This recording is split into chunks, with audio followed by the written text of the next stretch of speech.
In this video, we're going to look at the Passwords app on the iPad with iPadOS 26. With the Passwords app, not only are we able to manage our usernames and passwords for various accounts, but we can also use it like a Google Authenticator, as well as manage our passkeys and view our Wi-Fi passwords. Not only that, but we can also create a shared group and share our usernames and passwords with other people. Now, if you find this video helpful, stick around to the end. I'll tell you a little bit more about myself and how you can help support my efforts in creating these videos. All right, let's take a look at this Passwords app on the iPad. Let's go over to my iPad. The Passwords app is an Apple app and it's located on your iPad. So let's go ahead and tap on it to open it up. First thing you may have noticed there, it uses Face ID for authentication. So if you hand your iPad over to someone else, they're not going to be able to open up your Passwords app. All right, so what am I looking at here? Well, basically this is divided into three panes. Our first pane here shows us different categories. We'll go through some of these shortly. The next one here shows all of our usernames and passwords.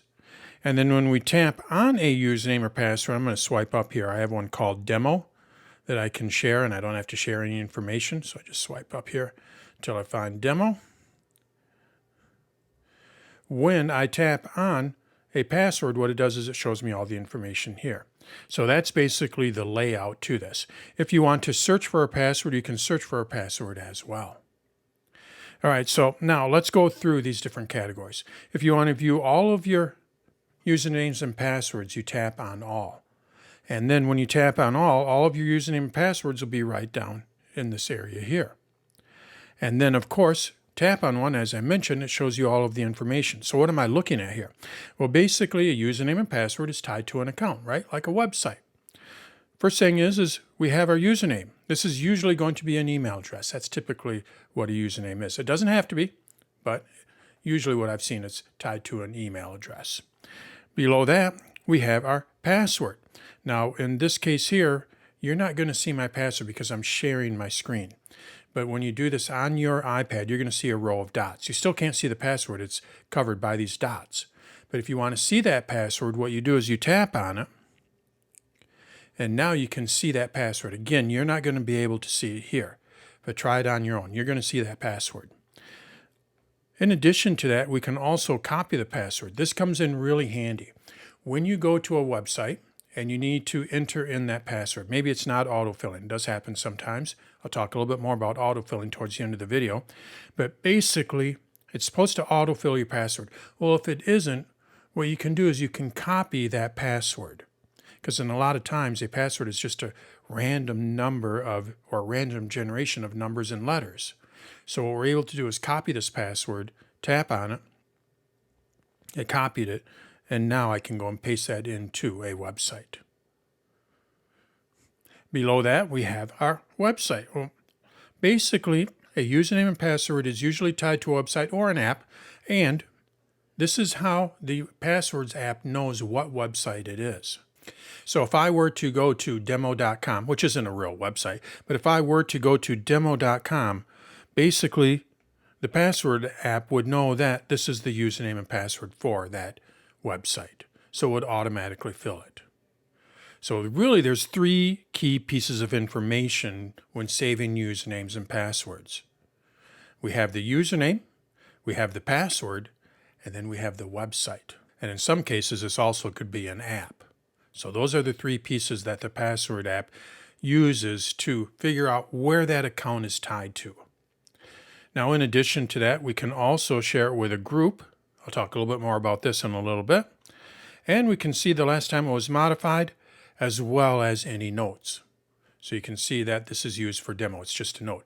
These notes are searchable when you go to search here.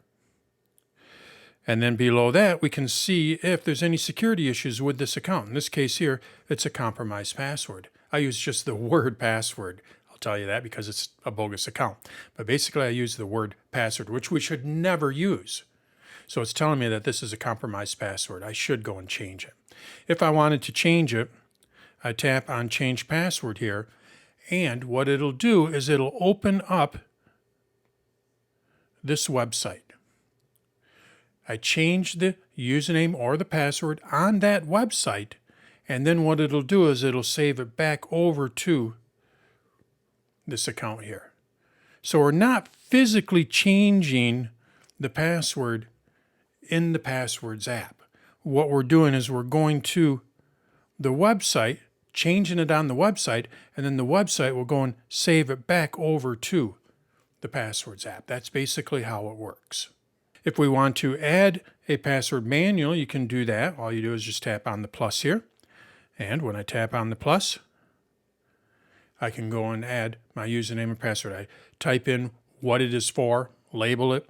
I put in a username, a password, and then a group, and any notes in there. Once I do that, it'll save it in the Passwords app. If you want to delete a password, you can just swipe over to the left, and then you can see that we have delete here.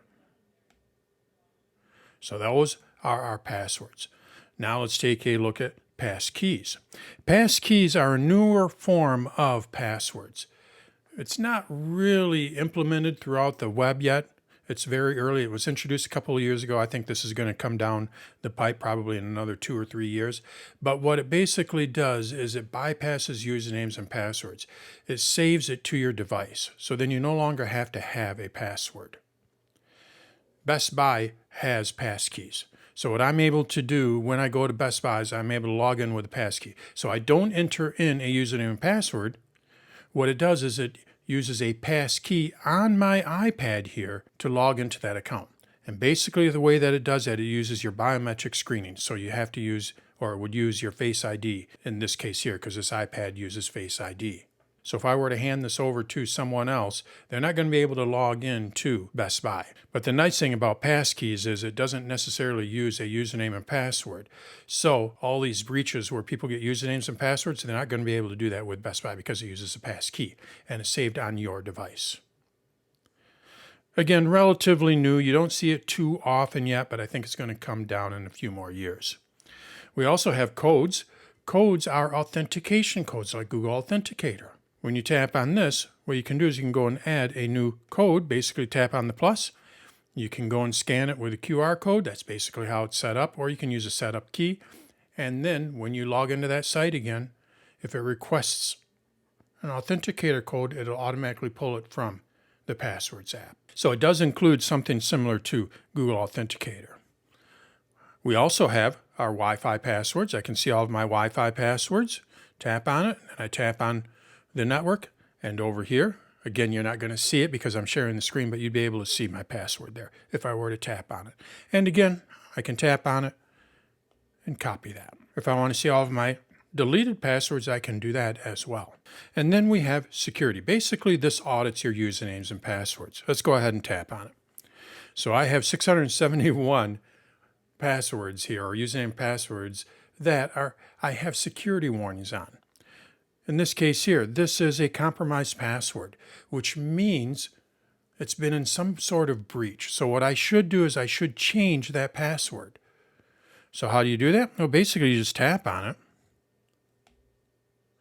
And then from here, you tap on Change Password. And what will it do again? What it's going to do is it's going to take you out to the web. You're going to go to that website, in this case here, Apple. I'm going to go and change that username and password. Once I change it at Apple, it'll come back and save it over here. So it takes you out, you change it on the actual website, and then it'll save it back into the Passwords app. So you're not physically changing it in the Passwords app here. It takes you out, and then it brings you back in. So we can see that I have a number of different compromised passwords here. These are all older accounts, so I'm not too worried about it. But if you were worried about it, what I would recommend doing is going through here and making sure that all of your banking sites are not in this list. If you have a banking site, anything critical like that, your banking, anything to do with your work or anything like that, you want to make sure that you're not using a compromised password. Like I said, most of these are just really old passwords. I've been using a password manager for years, so I don't really worry about these too much. Then, lastly, we have shared groups.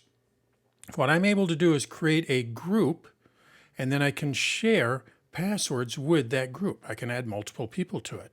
So to do that, what you do is you tap on the little folder here. And when I do that, I can go and name it. Once I name it, I go and add people to it. So I could go and create a shared group for Beth and myself. I would go and add Beth to it. And then once I do that, I can go and add individual usernames and passwords, or I should say individual accounts to that shared group. So then she would have access to those usernames and passwords. So that's basically how shared groups work. Now, if to share a password with a group, what we do is we tap on it. So let's go here to all, and I'm going to go to AARP, and you can see that this is not shared. I'd like to share this with Johnny over here. So what I do is I tap on not shared, and then I tap on Johnny. And when I tap on Johnny, what it's going to do is it's going to move it to that group. So now Johnny, when I tap on this, you're going to see all of the shared passwords, and there's AARP. So now Johnny has access to that username and password, as well as myself.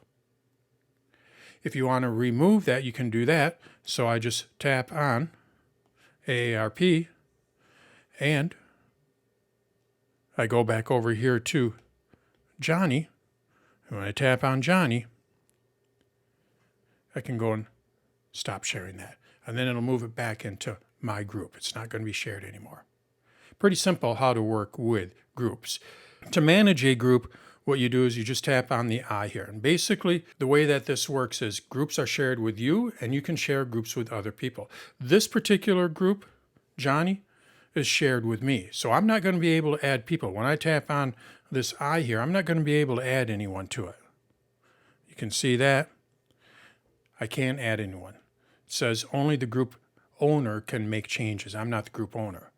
But what I can do is I can leave the group.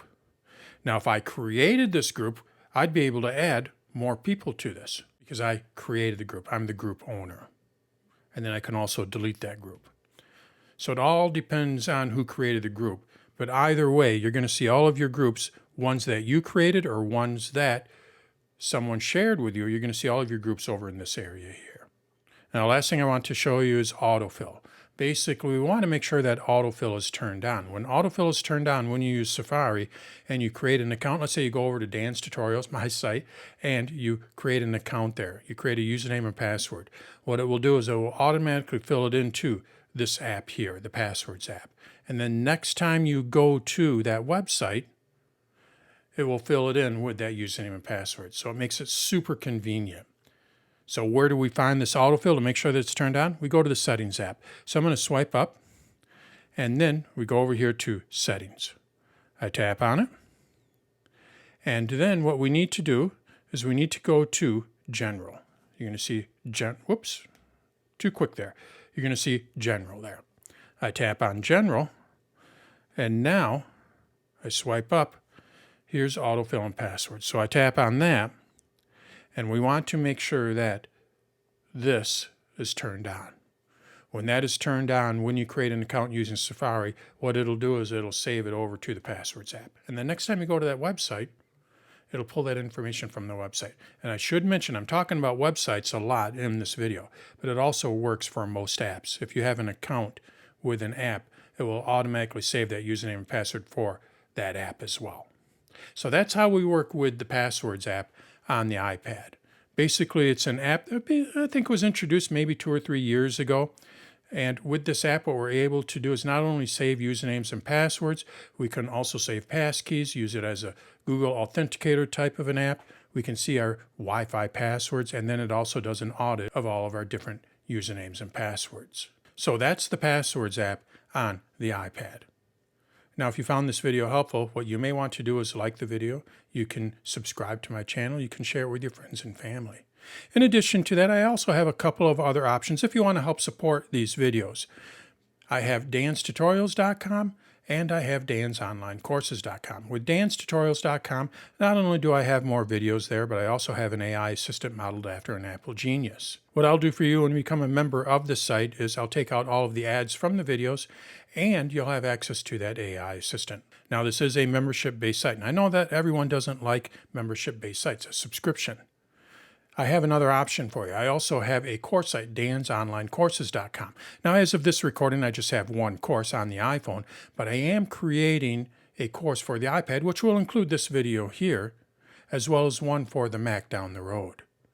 These are one-time purchases. They're not a subscription. When you purchase a course, you'll get all the videos for that course. With either one of these, just know that you're helping support a small business. It is just me in a corner office of my house. I'm not part of some large organization. So when you become a member, you are helping support my efforts in creating these videos. Check out danstutorials.com or dansonlinecourses.com for more information, and thanks for watching.